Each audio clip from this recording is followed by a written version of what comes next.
ଆଚ୍ଛା, କେବେ ଭାବିଛନ୍ତି ଏମିତି ଗୋଟେ ଜାଗା ବିଷୟରେ ଯେଉଁଠି ସାଇନ୍ସର ସବୁ ନିୟମ କାମ କରିବା ବନ୍ଦ କରିଦିଏ, ଯେଉଁଠି ପ୍ରକୃତି ନିଜ ବାଟ ବଦଳି ଦିଏ?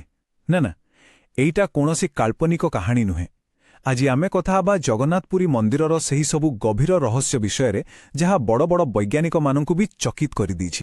ତେବେ ସବୁଠୁ ବଡ଼ ପ୍ରଶ୍ନ ହେଉଛି, କ'ଣ ସତରେ ଏମିତି ଗୋଟେ ଜାଗା ଥାଇପାରେ ଯାହା ବିଜ୍ଞାନର ନିୟମଠୁ ପୂରାପୂରି ଅଲଗା? ଚାଲନ୍ତୁ ଏହି ପ୍ରଶ୍ନକୁ ମନରେ ରଖି ଆଗକୁ ବଢ଼ିବା ଆଉ ଦେଖିବା ଏହି ମନ୍ଦିରକୁ ନେଇ କରାଯାଉଥିବା ଦାବିଗୁଡ଼ିକରେ କେତେ ସତ୍ୟତା ଅଛି।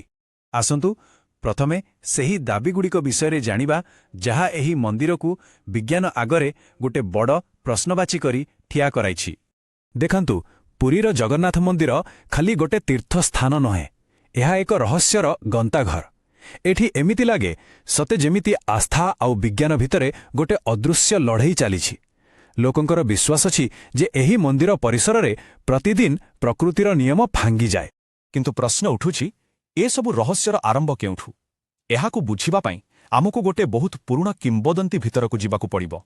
ତ କାହାଣୀଟି ଏମିତି କୁହାଯାଏ, ଯେତେବେଳେ ଭଗବାନ କୃଷ୍ଣ ତାଙ୍କର ମାନବ ଲୀଳା ସାରିଲେ, ତାଙ୍କର ପୂରା ଶରୀର ତ ପଞ୍ଚଭୂତରେ ମିଶିଗଲା, କିନ୍ତୁ ତାଙ୍କ ହୃଦୟ ଏକ ଜୀବନ୍ତ ପେଣ୍ଡ ଭଳି ସେମିତି ରହିଗଲା, ଯାହାକୁ ନିଆଁ ବି ଜାଡ଼ି ପାରିଲାନି। ବହୁତ ବର୍ଷ ପରେ ରାଜା ଇନ୍ଦ୍ରଦ୍ୟୁମ୍ନଙ୍କୁ ସ୍ୱପ୍ନରେ ଆଦେଶ ମିଳିଲା, ଆଉ ସେ ସେହି ପବିତ୍ର ହୃଦୟକୁ ଗୋଟେ କାଠ ଗଣ୍ଡି ଭିତରୁ ପାଇଲେ। ତାପରେ ଜଣେ ରହସ୍ୟମୟ ବୁଢ଼ା ବୁଢ଼ୀ ଆସି ଗୋଟେ ବନ୍ଦ କୋଠରୀ ଭିତରେ ସେ କାଠରୁ 3ଟି ମୂର୍ତ୍ତି ତିଆରି କଲେ।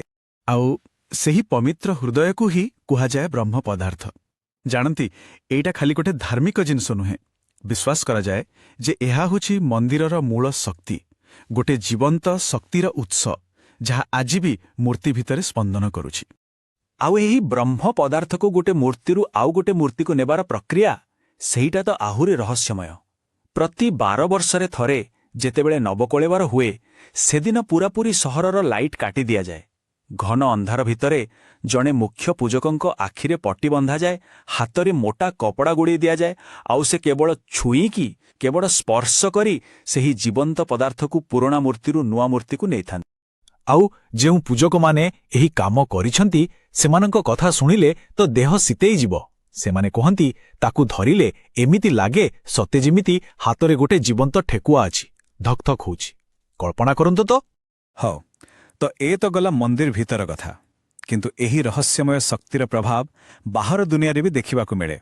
ଏମିତି କିଛି ଘଟଣା ଘଟେ ଯାହା ପାଇଁ ବିଜ୍ଞାନ ପାଖରେ କୌଣସି ଜବାବ ନାହିଁ। ପ୍ରଥମ ରହସ୍ୟ ହେଲା ମନ୍ଦିରର ପତାକା। ଦେଖନ୍ତୁ, ସାଧାରଣତଃ ପବନ ଯେଉଁ ଆଡ଼କୁ ବହେ, ପତାକା ସେଇ ଆଡ଼କୁ ଉଡ଼େ, ଠିକ୍? କିନ୍ତୁ ଜଗନ୍ନାଥ ମନ୍ଦିରର ନୀଳଚକ୍ରରେ ଥିବା ପତିତ ପାବନ ବାନା ସବୁବେଳେ ପବନର ଉଲ୍ଟା ଦିଗରେ ଉଡ଼େ। ଏହା କେମିତି ସମ୍ଭବ? ଏହାର ଜବାବ ଆଜିଯାଏ କାହା ପାଖରେ ନାହିଁ। ଆଉ ଗୋଟେ ଆଶ୍ଚର୍ଯ୍ୟ କଥା ହେଉଛି ମନ୍ଦିରର ଛାଇ। ଏତେ ବଡ଼ ମନ୍ଦିର, 214 ଫୁଟ ଉଚ୍ଚ, କିନ୍ତୁ ଆଶ୍ଚର୍ଯ୍ୟର କଥା ଯେ ଦିନର କୌଣସି ବି ସମୟରେ ଏହାର ଛାଇ ତଳେ ପଡ଼େନି। ଏଇଟା କୌଣସି ଆର୍କିଟେକ୍ଚରର କମାଲ ନା ଆଉ କିଛି? ଏବେ ବି ଗୋଟେ ରହସ୍ୟ।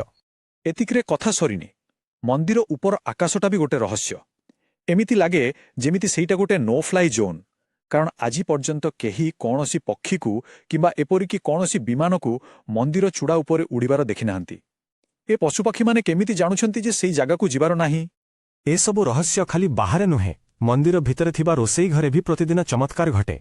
ଏହି ରୋଷେଇ ଘରେ ପ୍ରତିଦିନ ହଜାର ହଜାର, ବେଳେବେଳେ ତ ଲକ୍ଷ ଲକ୍ଷ ଲୋକଙ୍କ ପାଇଁ ମହାପ୍ରସାଦ ତିଆରି ହୁଏ। କିନ୍ତୁ ସବୁଠୁ ଆଶ୍ଚର୍ଯ୍ୟ କଥା କ'ଣ ଜାଣନ୍ତି? ଲୋକ କମ୍ ଆସନ୍ତୁ କି ବେଶୀ, ପ୍ରସାଦ କେବେ ବି କମ୍ ପଡ଼େନି କି କେବେ ବି ବଳକା ହୁଏନି। ସବୁଦିନ ପରଫେକ୍ଟ। ମାନେ ଯେତିକି ରାନ୍ଧା ହୁଏ ଠିକ୍ ସେତିକି ହିଁ ସରିଯାଏ। ଗୋଟିଏ ବି ଦାନା ଏପଟ ସେପଟ ହୁଏନି। ଏମିତି ସଠିକ୍ ହିସାବ କୌଣସି ମଣିଷ ପାଇଁ କରିବା କ'ଣ ସମ୍ଭବ? ଆଉ ରୋଷେଇର ଢଙ୍ଗ ତ ପୁରା ଫିଜିକ୍ସର ନିୟମକୁ ଓଲଟାପାଲଟ କରିଦିଏ। ଏଠି 7ଟା ମାଟି ହାଣ୍ଡି ଗୋଟେ ଉପରେ ଗୋଟେ ରଖି ରୋଷେଇ ହୁଏ, କିନ୍ତୁ ସବୁଠୁ ତଳେ ଥିବା ହାଣ୍ଡି, ଯାହା ନିଆଁର ସବୁଠୁ ପାଖରେ, ତାର ଖାଦ୍ୟ ଶେଷରେ ହୁଏ, ଆଉ ସବୁଠୁ ଉପରେ ଥିବା ହାଣ୍ଡିର ଖାଦ୍ୟ ସବା ଆଗ ରାନ୍ଧି ହୋଇଯାଏ। ଏହା କେମିତି ହୁଏ, ସେଟା ଆଜି ବି ଗୋଟେ ବଡ଼ ରହସ୍ୟ। ଆଚ୍ଛା, ଏସବୁ ଅଲୌକିକ ଘଟଣା ସହିତ ଯୋଡ଼ି ହୋଇ ରହିଛି ଶହ ଶହ ବର୍ଷର କିଛି କଠୋର ନିୟମ ଆଉ ଅଟୁଟ ପରମ୍ପରା। ମନ୍ଦିରର ପରମ୍ପରା ବି ସେମିତି ଅତୁଟ। ଭାବି ଦେଖନ୍ତୁ, ପ୍ରତିଦିନ 214 ଫୁଟ ଉପରକୁ ଚଢ଼ି ପତାକା ବଦଳେଇବା, ଏଟା ଗୋଟେ ବାଧ୍ୟତାମୂଳକ ନିୟମ। ଆଉ ଶହ ଶହ ବର୍ଷ ଧରି ଏମିତି ହିଁ ଚାଲି ଆସିଛି। ସେମିତି ମନ୍ଦିର ଭିତରକୁ ଯିବାର ନିୟମ ବି ବହୁତ କଡ଼ା। କେବଳ ହିନ୍ଦୁମାନେ ହିଁ ଭିତରକୁ ଯାଇପାରିବେ। ଏ ନିୟମ ଏତେ କଠୋର ଯେ ଥରେ ଦେଶର ପ୍ରଧାନମନ୍ତ୍ରୀ ଥିବା ଇନ୍ଦିରା ଗାନ୍ଧୀଙ୍କୁ ବି ପ୍ରବେଶ ପାଇଁ ମନା କରିଦିଆଯାଇଥିଲା, କାରଣ ସେ ଜଣେ ଅଣ-ହିନ୍ଦୁଙ୍କୁ ବାହା ହୋଇଥିଲେ। ତେବେ ଏତେ ସବୁ ରହସ୍ୟ ଆଉ ପରମ୍ପରା ଶେଷରେ ଆମକୁ ସେଇ ଗୋଟିଏ ମୂଳ ପ୍ରଶ୍ନ ପାଖକୁ ଫେରାଇ ଆଣୁଛି।